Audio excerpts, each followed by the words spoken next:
Ram Ram sir. Ram Ram sir. खम्मा रास्ता। नहीं सर, मैं Rajasthan state agriculture marketing board का सचिव के पद पर पदस्थापित हूँ।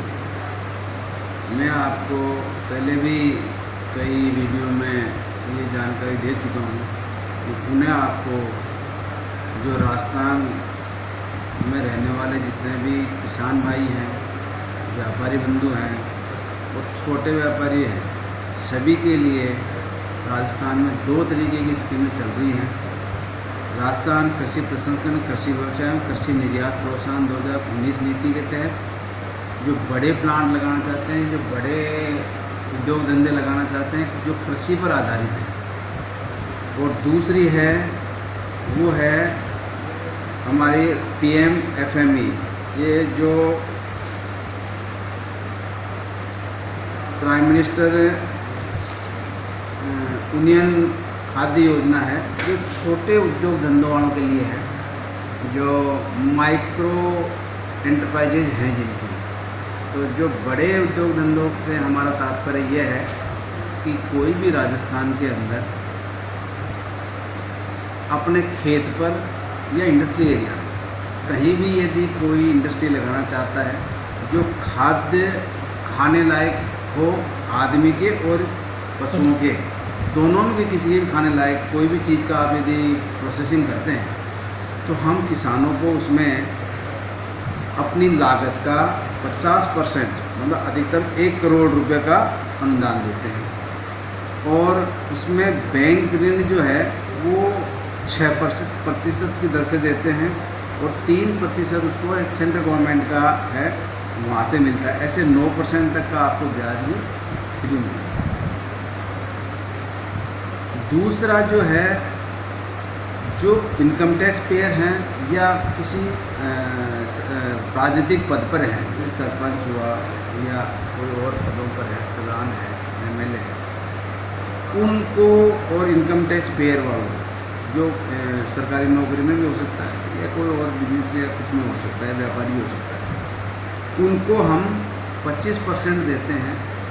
मतलब लागत का 25%, मतलब 50 लाख तक का हम 2 करोड़ रुपए के 50 लाख तक का हम लोन उसको अनुदान स्वीकृत करते हैं। और उसको जो रेट ऑफ इंटरेस्ट है वो 5% और 3%, 8% तक की छूट हम डिपार्टमेंट से दी जाती है। अब इसमें कौन कौन सी चीज़ें हैं जो आपको इस सेक्टर में काम कर सकता है, क्या क्या ऐसी चीज़ें जो हम कर सकते हैं, जैसे फल और सब्जियां प्रसंस्करण है, मसाला प्रसंस्करण है, अनाज और खाद्य उत्पाद और तिलहन उत्पाद है, जैसे दाल मिल है, आटा मिल है, चावल मिल है, ऑयल मिल है, हर्बल औषधि और फूड सुगंधित उत्पादन लघु वन उपज है, शहद प्रसंस्करण है, गैर खाद्य कृषि प्रसंस्करण है, खाद्य जायके और रंग और ओलियोरन सहित एंड मशरूम सहित अन्य प्रकार के कृषि और बागवानी उत्पादों का प्रसंस्करण है। और पशुपालन क्षेत्र में यदि कोई काम करवाना चाहता है तो वो है पशु प्रसंस्करण, दूध प्रसंस्करण और मांस, मुर्गी और मत्स्य प्रसंस्करण, कैटल फीड, मुर्गी दाना, फिश मील आदि।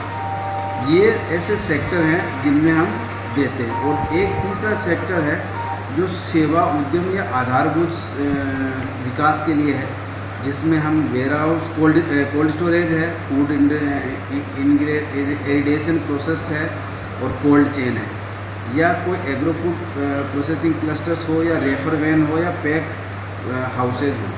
इस टाइप के कोई भी यदि काम करना चाहता है तो वो आप हमसे कांटेक्ट कर सकता है। वैसे राजस्थान कृषि प्रसंस्करण कृषि व्यवसाय नीति निर्यात प्रोत्साहन नीति 2019 के अंदर ऑनलाइन एप्लीकेशन उसकी सबमिट होती है। फिर भी यदि आप कोई चीज़ के बारे में डिटेल जानकारी पता करना चाहते हो तो मुझसे संपर्क कर सकता है। इसके अलावा एक सब्सिडी और है उसके अंदर, वो है परिवहन सब्सिडी। वो परिवहन सब्सिडी हम जैसे ताज़ा फल और सब्जियों के लिए है। वो यदि मान लो एक कंट्री से दूसरी कंट्री भेजना चाहता है या 300 किलोमीटर से ज़्यादा डिस्टेंस के ऊपर हम दूसरे स्टेट में कहीं भी एक्सपोर्ट इनको या भेज रहे हैं, तो उसमें 10 लाख रुपए तक का 3 वर्ष के लिए। और यदि एग्रो उसका है आपका ऑर्गेनिक है तो आपको उससे ज़्यादा बेनिफिट आपको मिलता है। तो आपको मेरा ये निवेदन है। और जो छोटे माइक्रो एंटरप्राइजेज वाली जो थी PMFM स्कीम, उसमें जैसे मान लो आप कोई छोटी मावा की है, छोटा जूस की प्लांट है, छोटी दुकान है, या छोटा एक्सपेलर है जो गांव में निकालते हैं, छोटी मसाला चक्की है, छोटा आटे की चक्की है, इस तरीके के छोटे छोटे जो काम आप गांव में कर सकते हो, उसके अंदर छोटी यूनिट लगाना चाहते हो तो 2-3 लाख, 4 लाख, 5 लाख, 10 लाख के अंदर अंदर लगे, उसके अंदर 35% सब्सिडी मिलेगी। वो PMFME के अंदर वो भी ऑनलाइन लगी जाएगी, वो भी हमारे यहाँ से इस डिपार्टमेंट से ही, मार्केटिंग बोर्ड के द्वारा ही वो रन की जाती है। तो आप इस तरीके से कोई भी तरीके की इंडस्ट्री यदि लगाना चाहते हैं तो आपका स्वागत है। मेरा नंबर जो है ये चंद्रलाल जी आपको इस पर डिस्प्ले कर देंगे, और कोई भी मेरे लायक सेवा हो